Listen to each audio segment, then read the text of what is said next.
You're listening to GeekWire from Seattle, Washington on Cairo Radio 97.3 FM and GeekWire.com. Hey guys, what is going on? We've got something new for you this week. I'm Andrew Edwards with my boy, Todd Bishop. Todd Bishop. Have you ever been called someone's boy before? No, but I'm perfectly fine with it. Good. So we are doing something new. Like I said, this is GeekWire Radio. With, as you can see, it says GeekWire Radio with Andrew Edwards. I did not expect it to say all that. We're very welcoming around here, Andrew. Very humbling. So what we're doing, something new, we're going to be talking about the consumer electronics world every week.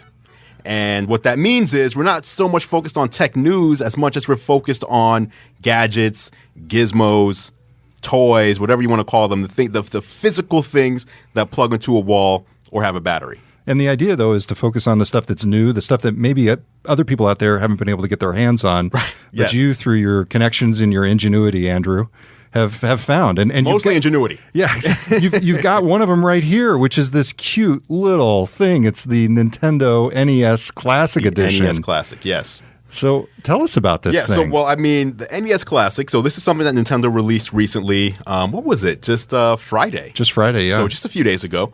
And it's a small box. If you're watching us on video, you can see it's a small box that fits basically in the palm of your hand. And it has 30 classic Nintendo games, original Nintendo Entertainment System games on it. So it ships with a collection of 30. It can't be upgraded, so you can't add any new games to it. You can't connect to the internet and download anything additional. But Nintendo selected 30 games that they thought were, would bring people on that trip to nostalgia or maybe introduce new gamers to some of the classics. And I love it. It's still got the little flap for the cartridge. Right, it doesn't even open. It doesn't open. They should have done something really cool I in know. here, like open it up and, I don't know, some kind of port. Or, Right. So the interesting thing about that, though, as you can see and as you're touching it, is that pretty much this whole thing is just a piece of plastic. There's not really much to it. On the inside, you have what amounts to a Raspberry Pi, basically. Really? Yeah, so there's just a little piece of flash in there that stores all these games. And the outside is just, plastic, basically.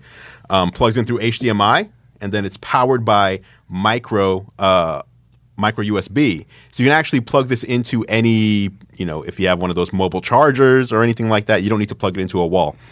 And then it has... I've seen one of those before. The old school controller. So we had a debate about this, or at least a discussion about it on last week's show. And you mentioned that your son, who I believe is 12. Yes, he's about to be 13. It was not intense enough for him, right? Right. Well, I mean, it's cool. There's a nostalgia. Well, I guess not a nostalgia factor for him, but it's cool to see the earlier games. But in this day and age, where launching alongside this was the new Sony PlayStation 4 Pro, which does 4K gaming in high dynamic range, costs $400, while this one costs $60. It's just, there's a vast difference between what gamers of today are used to versus the old days. So here you are. You're flipping through. Yep. So as you can see along the bottom there, you've got all the old artwork. He went right in. This is his favorite game right here, Excite Bike. Actually, we should ask, is there anything anybody else wants to see? I can do Excite Bike some other time. Don't deprive this man. But what I was going to mention was I've got a daughter who's almost 6, and one of the reasons I really want one of these is the simplicity. It's probably the opposite of what your son is experiencing. She can do a Mac trackpad, and so she's nimble enough, dexterous enough with her fingers that she could do it. So I think that probably is part of what's driving the demand is the simplicity of it. Sure. I mean, I don't know if the demand was, I mean, when I went and saw people standing in line, the majority of them were buying it for themselves and they were adults. Most of them were not saying, "Oh, I got to pick this up for my 10-year-old for Christmas." Right. So it really is like, you've grown up with games, you play games, but there's also, you want to always go back to your roots. And playing it this way is much easier than, most people don't know about downloading an emulator and where to find ROMs and all that. So it's a nice package. So I was just trying to play there, and for some reason, so how do you get back to the main menu? Main menu, you just hit like the you console. do on the old school. It has the power button and it has a little reset button. Right on So the you front press of the that actual reset right box. there. Yeah. Reset. Okay. All right. Now you're not seeing this one issue though. My big issue with this is the length of the controller cord. Yes. So you're That's right it. next to the TV, but who's really sitting? What are we? 2 feet away from this television right here. So you have to pull it away from the TV and put it in the middle of the living room in order to play, and that's kind of annoying. That's really my only gripe about it. I did a full review on this a few days ago, and that was my main issue with it, was just, why do I have to sit so close to the TV? Yeah, I could see that.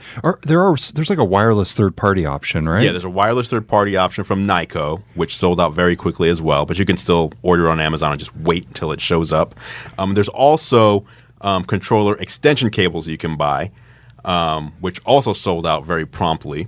But, again, you can order those and wait till they show up. So there's ways around that.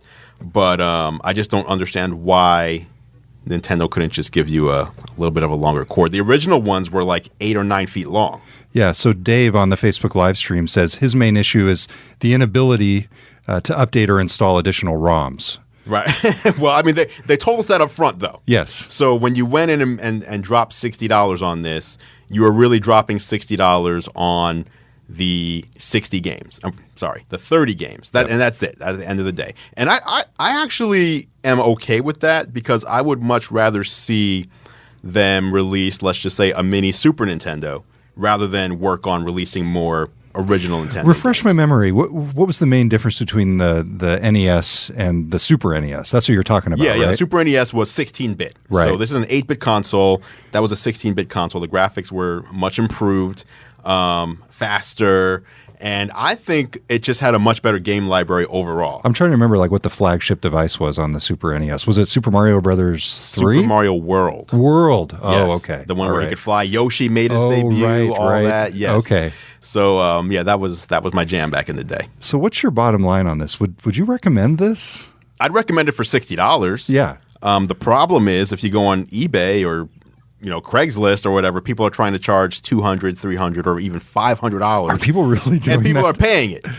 People are paying it. So, so for $60, this is almost a no-brainer. Even if it's just something you only bust out every now and then when you have guests over, like $60, that's the cost of one game. Well, it sounds like the days. Wii in that way, because exactly. that was the kind of thing you busted out basically when you had a party going on. Right. It's time to do bowling and tennis.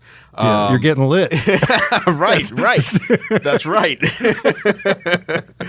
So for $60, it's cool. For $200, $300, $400, that's when you're just like, why am I not buying an Xbox? Why am I buying this? Yeah. So yeah, the eBay route sounds ridiculous. I mean, horrible. Have some patience, people. Right. Speaking of eBay, we can kind of transition. Yeah. While as you keep playing here, I'll just keep playing some excitement. This is not related to Nintendo in any way. But did you hear about the new Snapchat spectacles? Yes. All right. So Snapchat dropped this new device, wearable device. It's a pair of sunglasses, plastic sunglasses, that has an embedded camera in it. So you press the button on the camera and it'll Snapchat video the next 10 seconds of whatever you're looking at, which is cool. Yes. I like that idea. But the way they've released them is they are dropping a vending machine in a random city, and the spectacles, they're called Snapchat spectacles, they cost $129. And people are going and buying them because there was one vending machine in the whole world, Venice Beach, California. And they just dropped a second one in Big Sur. These are the only two places you can buy these, and people are buying them for $129 and selling them on eBay for over $1,000 each. People are buying them. Maybe this should have been the original Google Glasses model. Right.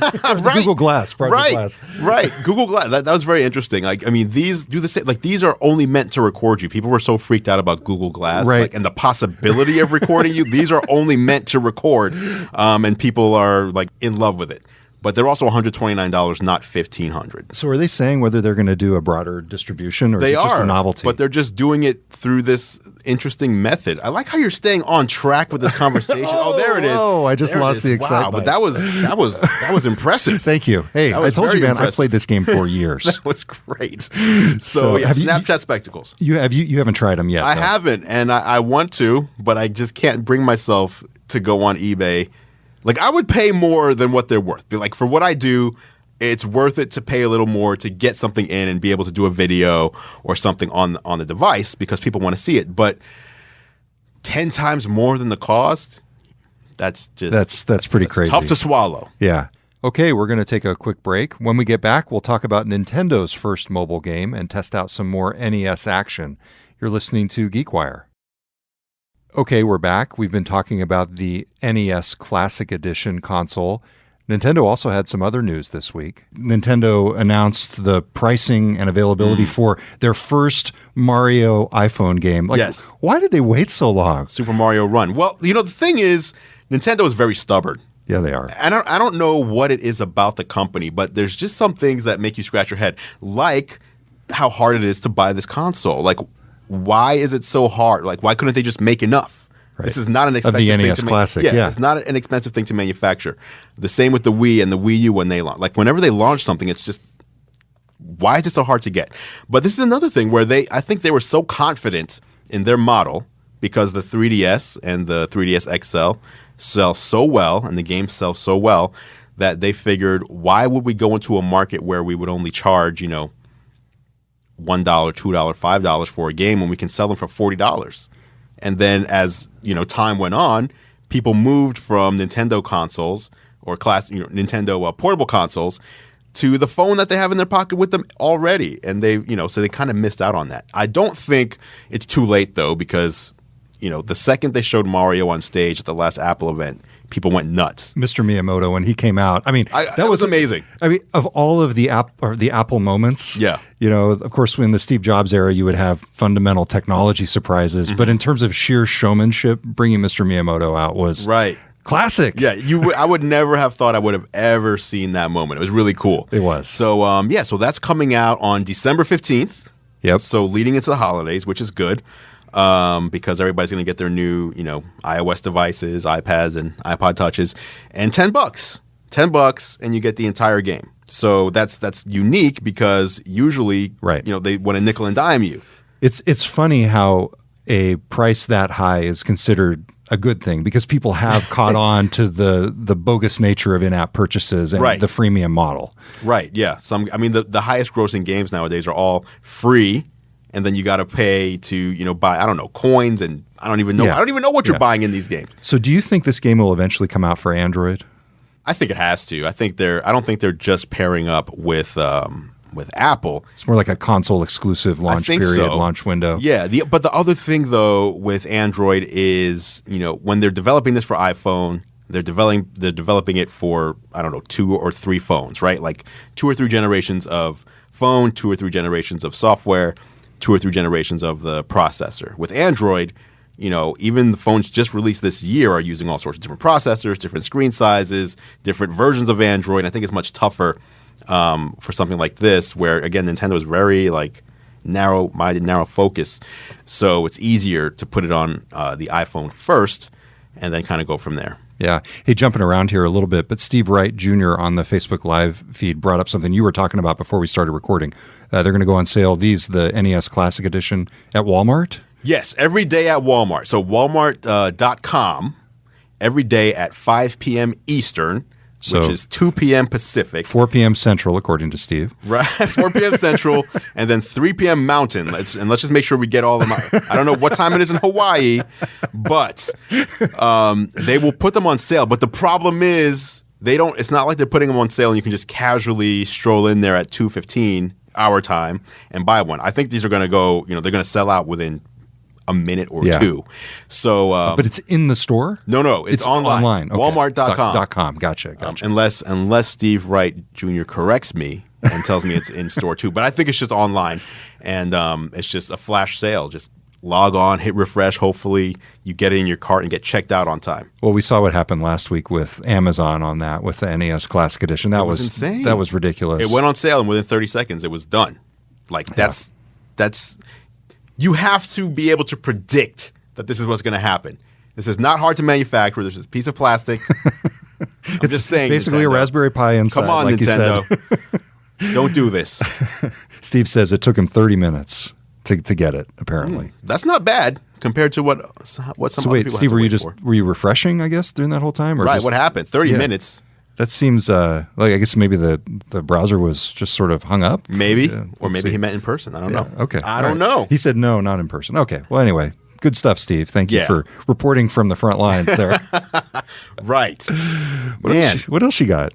What else do we got? That's a good question. I had something and now I can't remember. I don't know. Yeah. What was your favorite? Does anybody on the Facebook Live feed actually want to see See any particular games? Let me know. We can scroll through. I can show you so this is the main interface. It's cool.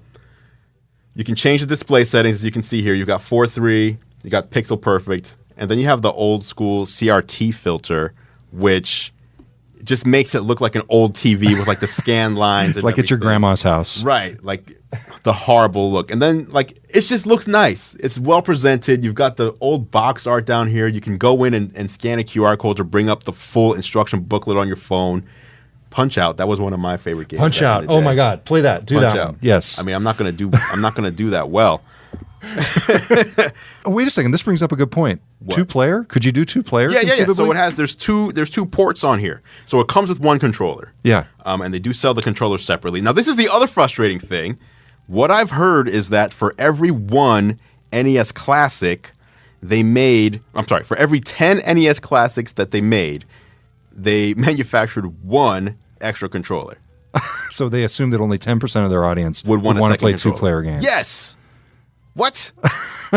Yes. Yeah. So wait, do you think these were purposeful design decisions, acknowledging the limitations, or just some maybe a little bit naive about? I don't know if it's naive or just on purpose. Like, let's get some. Oh man, this guy's what? Oh, okay. Hey, let me take nothing happened. Man, please. Do you remember this game? I do. This game was awesome. But I'm now noticing this is not Mike Tyson's Punch Out. No. This is just Punch. Is that you? Wait, Are you doing this? Which guy am I? The little guy on the floor. This little guy. I don't know. Is it? Maybe this is just the title screen. This might just be the demo. Yeah, there you go. There it is. That's hilarious. Here we go. New game. All right. Let's keep it clean. Oh, yeah. They always say that. Oh, yeah. Glass Joe. Do you remember this? Yes, and Little Mac. Wait a second. Was this in the arcade? I don't think it was in the arcade. Are you sure? I'm not sure. Does anybody out there know? Was this in the arcade? I'm pretty sure it might have been in the arcade. Somebody saw Kid Icarus. Somebody wants to play Kid Icarus. Kid Icarus was a good one. Oh, so it's me against Glass Joe. Yeah, I remember this. And then you've got the, oh my God, Mario's the ref. I didn't even know that till right now. Okay, come on, buddy. Oh, yeah. Oh, wow. The graphics. Oh, yeah, you got to go low, and then, yeah, I remember this. You know what? Let me just say, you're better than I thought you would be. Hey, what does that mean? I'm just saying. Talk about a backhanded compliment. No, that is a good compliment. Like, usually when I'm around people playing video games, they're not doing that well. For people listening on the podcast, I just knocked him down. So right, he went down. Knows. Oh. And you just took an uppercut. Let's see. Oh, I'm gassed. I'm going down. Oh my gosh. Wait, how do you get... Oh, there we go. Oh, I'm back. I'm getting him. Yeah, I'm pretty sure this was an arcade game, too. So you would have to spend 25 cents to play this. Okay, all right. Oh. Okay, all right. There we go. All right. You're down. Okay. Anyway. I think that's good. That's the NES Classic. I would definitely buy it for the sole purpose of introducing my daughter to it. I think the fact that you can just plug it into any HDMI enabled display is huge. Yes. No more of the what was it back in the day? I don't even know what the RCA cable. Yes. Oh no. They had like the weird plug that went into the console. Then like it had three different things came out of it, and you had to plug it into. Remember the old UHF? Oh VHF my God! Switch. Yes. You'd have to have the switch turned to the right thing and put it on channel 3. This. Wow. Oh, hey, Joe, I was a little distracted. Joe just said, you just lost the Glass Joe. Joe Mixter. Dave confirms, yes, Punch Out was an arcade game. So fair enough. Yeah. Fair enough.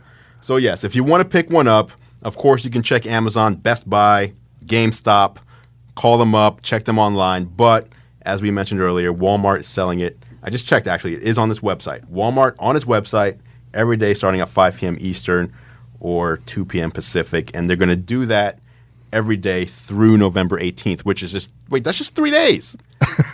Today's the 15th. Yeah. So for the next 3 days, between tomorrow, Wednesday, and Thursday, $60. You don't have to pay extra on eBay. Well, this is fun, Andrew. Let's do this again. Let's do it again. All right. We should. So on the radio, we will be right back on GeekWire on Cairo Radio 97.3 FM. And on Facebook Live, we're going to try and make a a habit of this. Yes. We're like maybe like a weekly tentative appointment, basically. Right. Drop your suggestions on things you might want to see or hear about. Oh, yeah. And what should we call this? Yes. We have a question for you there, too. We're curious what we should call this segment. We want to brand it the right way. Although I do love this right here, with my name right behind me. But we should have our own cool, hip name. Yeah. So where do you want people to let us know? In the Facebook Live feed? Yeah, or I mean, email, whatever the email is, where people submit their answers to the GeekWire question of the week, or whatever that is. Yeah, that's contests. We could turn it into a contest. Let's turn it into a contest. Contest at geekwire.com, and we'll pick from the pool of submissions whoever gives us the winning name. If you give us the winning name, I'll send you a $25 Amazon gift card. I like it. Let's make it 50. 50. We'll do 50. 50. We'll chip in. They just matched it. There we go. So yeah, like if you give us the winning name. Like a pithy name, don't you think? Yeah, something cool. Something think like a play on technology, gadgetry, etc. Just something interesting. Not just the, Andrew and Todd podcast. Not that. No. Something cool. Yeah. And like maybe one word or two words? 1 or 2 words, whatever. Okay. We don't want to limit them. All right. Hey, this is fun. Let's do it again, like I said. All right, we will. All right. You're listening to GeekWire. For more, go to geekwire.com and subscribe to our podcast in iTunes, SoundCloud, and Stitcher. We'll talk to you next week.